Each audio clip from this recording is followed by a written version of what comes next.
Good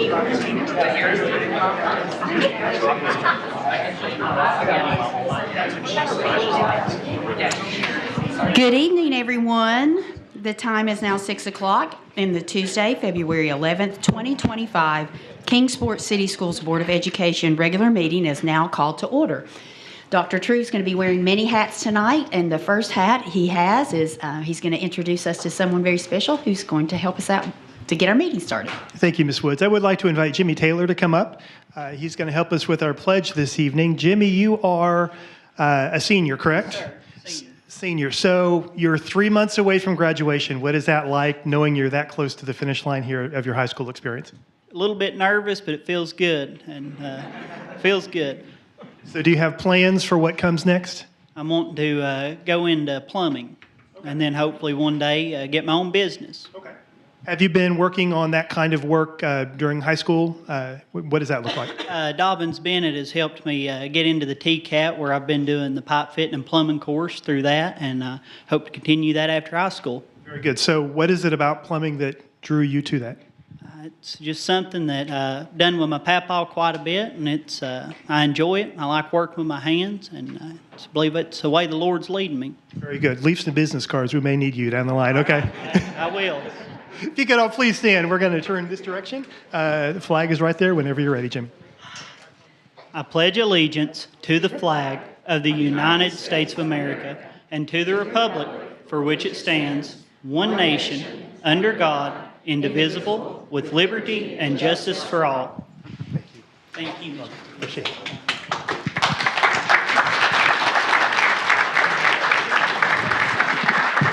Thank you so much, Jimmy. And yes, I promise you, you will not need to look for work. I promise you. So we're very grateful for Dr. Shadden and his team, who are providing so many students with different opportunities to really be successful once they leave us. And we hope you stay here in Kingsport and do all things wonderful in Kingsport. But if you don't, that's okay too, but we'd rather you stay here with us. At this time, I'd like to ask for a motion to accept the agenda, which includes the consent agenda. Once the agenda is accepted, the board mutually agrees not to discuss any item of business or take any action that has not been accepted for the agenda. Is there a motion for approval? So moved. Second? Second. Okay, if you would cast your votes.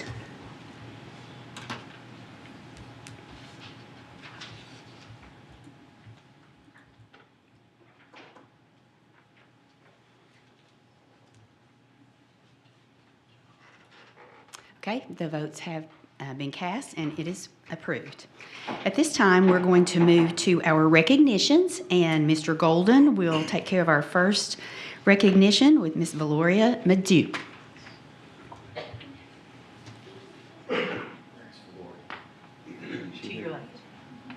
Come on up here.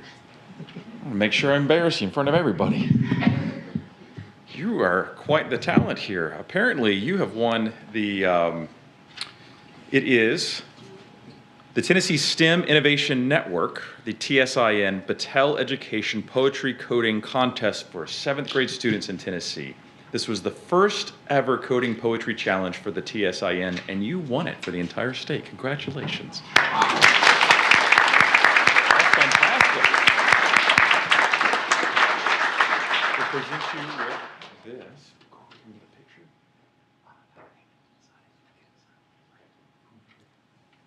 You here with family?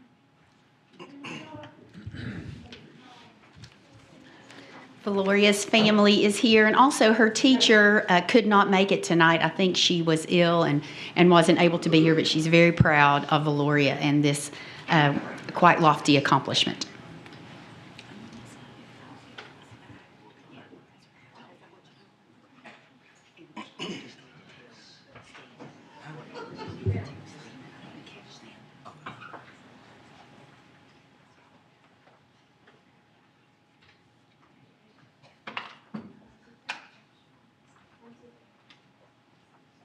And Valoria actually is an excellent singer as well. I'm going to tell on her a little bit. So she's a very good singer. So very talented, very smart. Congratulations, Valoria. And now,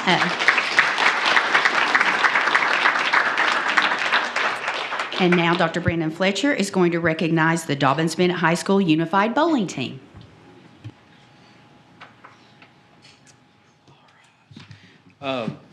We go ahead and just have our bowling team. Michelle, Steve, come on up here. Right up here, so we can celebrate you.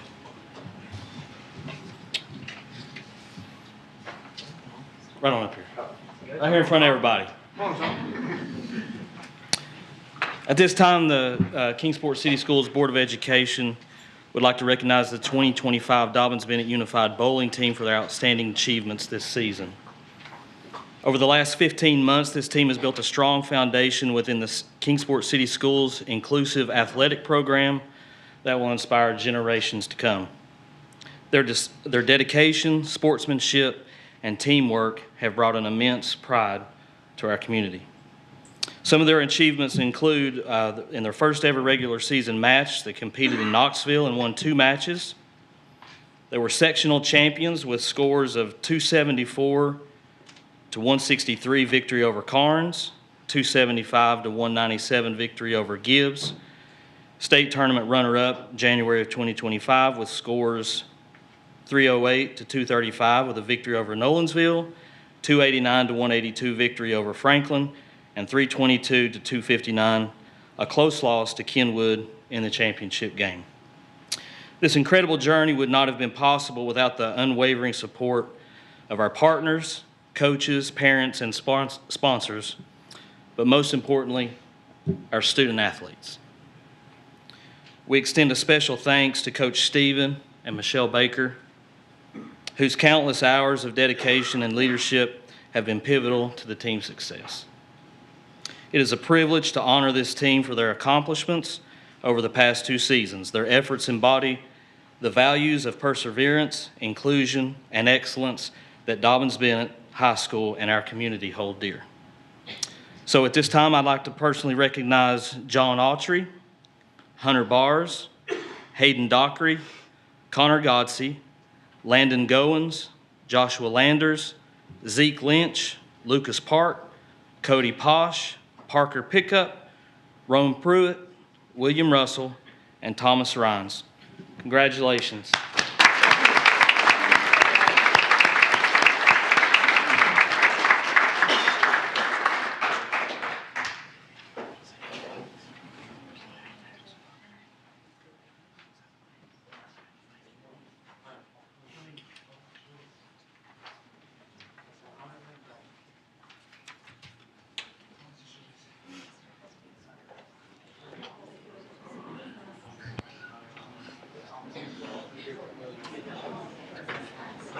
And parents who want to take pictures, please feel free to step up and take some pictures.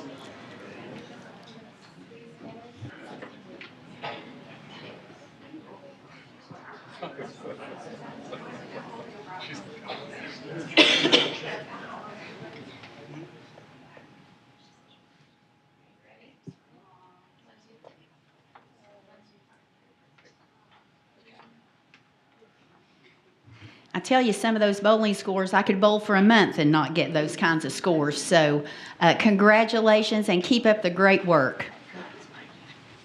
You can give them another round of applause.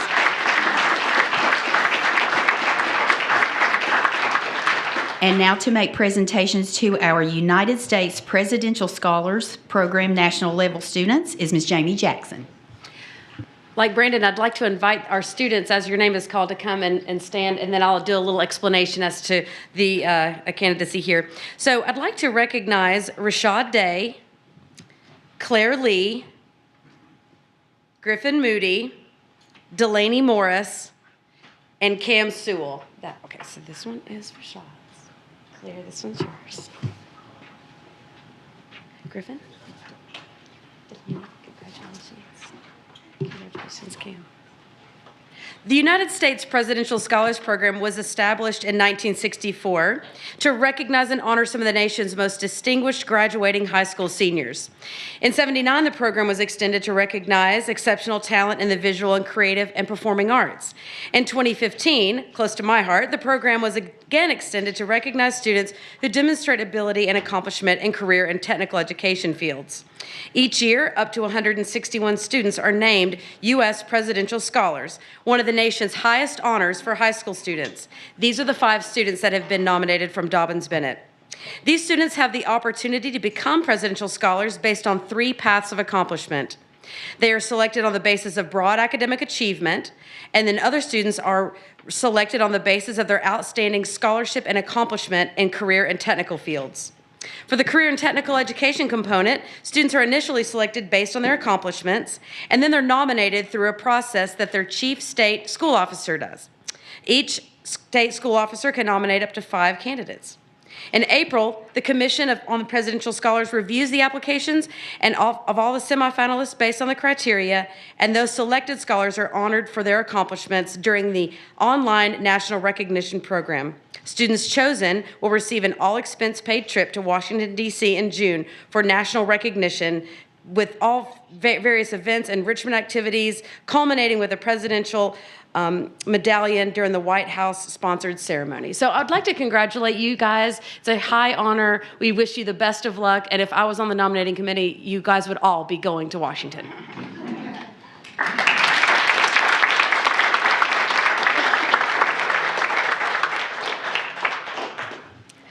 We can't verify for sure, but I think this may be a record.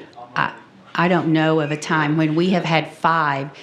It's usually maybe just 1, sometimes 2. I've never known us to have 5. So that's an incredible accomplishment to our entire district, but just fantastic.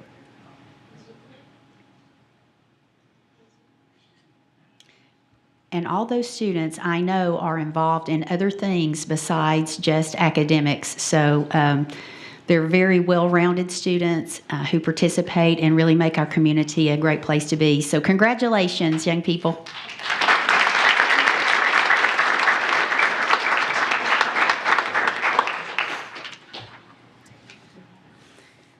Okay. This is the time when members of the audience are invited to comment on agenda items.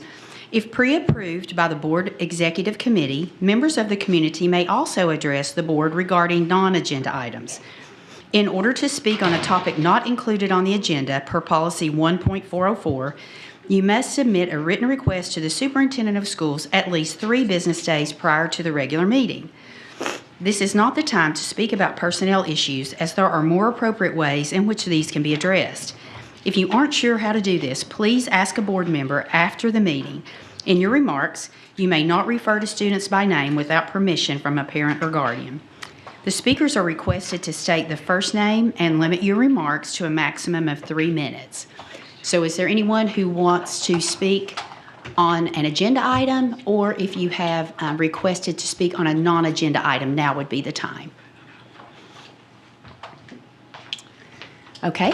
Seeing no one, we're going to have just a brief recess, and you are welcome to stay for this wonderful, exhilarating business meeting we're getting ready to have. But we totally understand if you want to check out and go to Pal's or cook out or somewhere else, we will not be offended. Thank you so much for coming and supporting these students.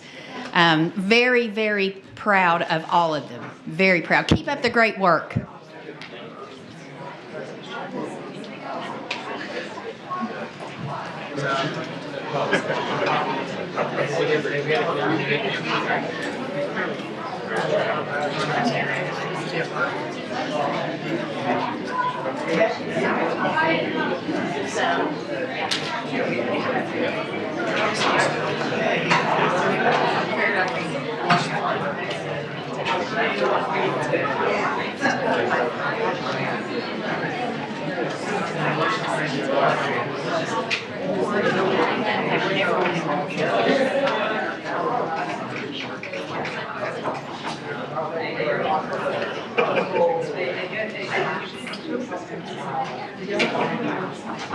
Well, we're going to go ahead and move on with our business meeting.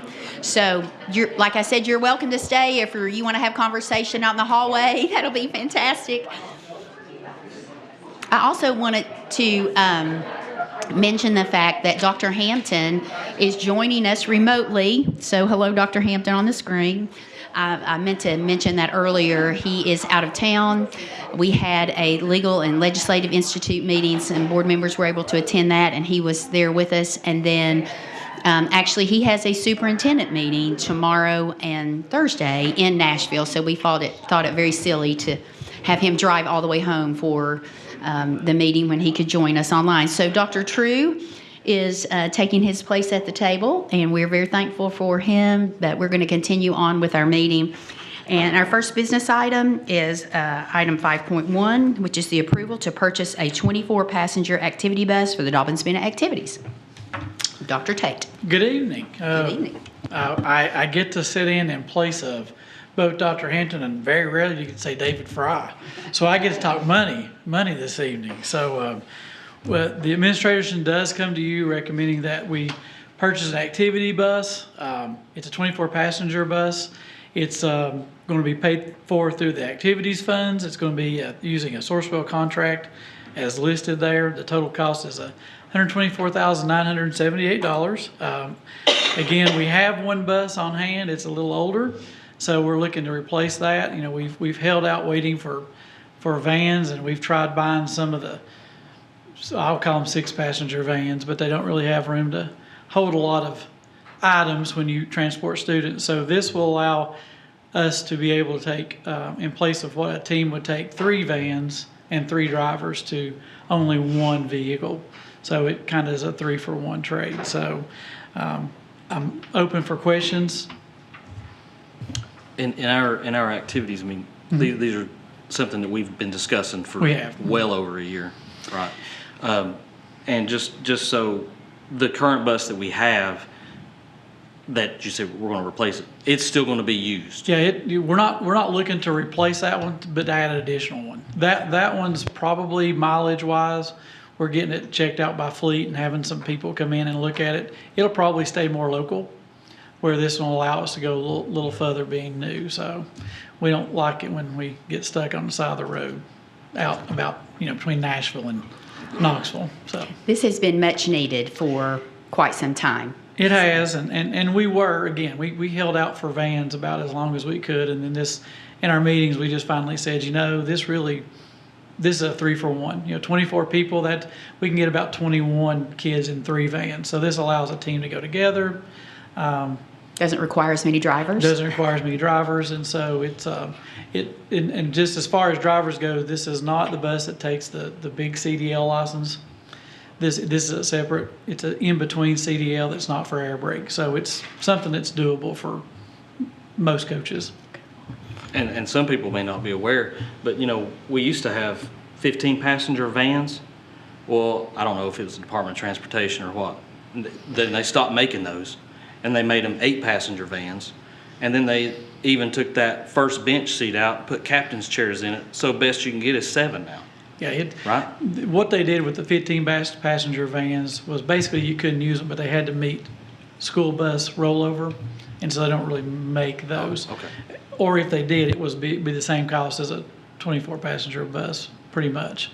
So they went from 15 back in the day when I first started teaching. We'll leave it at that. That's what you drove, and you could take pretty much a whole part of a team or a varsity piece, and now you just can't. Those 8-passenger it just takes a lot. I mean, it's why you see a fleet of them lined up by the side of the Civic, because when a baseball team or a soccer team goes, you've got to take 3, and that's 3 drivers.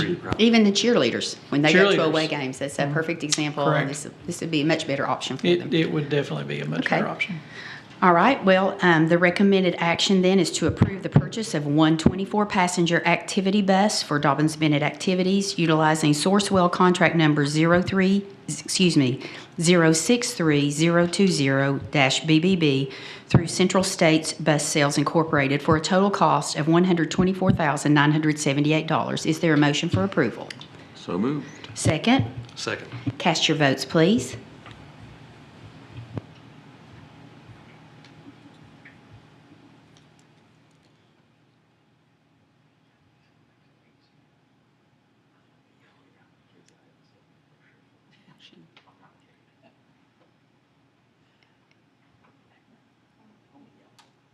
Are we in? Okay, the votes have been cast and the motion is passed. Thank you very much, Dr. Tate. I think there's a fairly long lag time on this, probably about a year before you'll get one. Yeah. Yeah. We hope it's a little sooner, but Yeah. and Dr. Fletcher asked, could it be yellow? I don't think so. I noticed I do know that when Mr. Leonard at Fleet was getting the quote on it, that they had to make sure they put in the quote back to us that it didn't include the warning, the stop signs, the flashing, because it's made to transport kids, but not really a bus route. So Well, surely we can find a nice shade of maroon to. I think we could slap at on least it. put a nice little stripe on the side or something, I imagine. Great, thank you. Thank you, Dr. Tate. And our next item is Mr. Andy Arnold, and that's an approval to award the E-rate mini bid to Personal Computer Systems.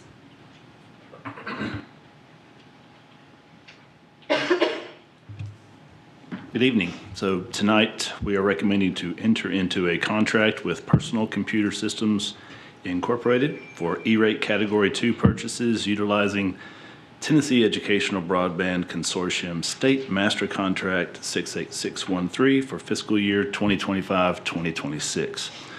This 25-26 E-rate Category 2 project totals $238,606. If approved, we will be responsible for 20% of that amount. We will include the 25-26 E-rate Category 2 project in our general purpose budget, just as we've done in previous years. As with previous E-rate Category 2 projects, this will include network equipment and infrastructure for various locations throughout the district. The application process deadline for E-rate funding is March of the preceding fiscal year, hence the reason for us bringing this to you tonight for your approval. So I'll open up the floor for any questions.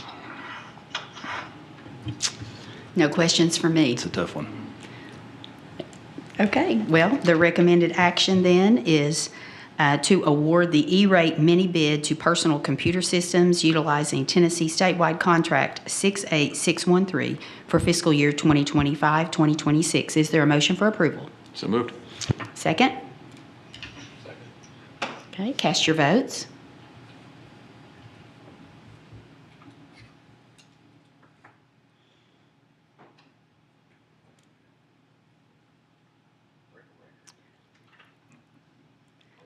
Okay, the votes have been cast.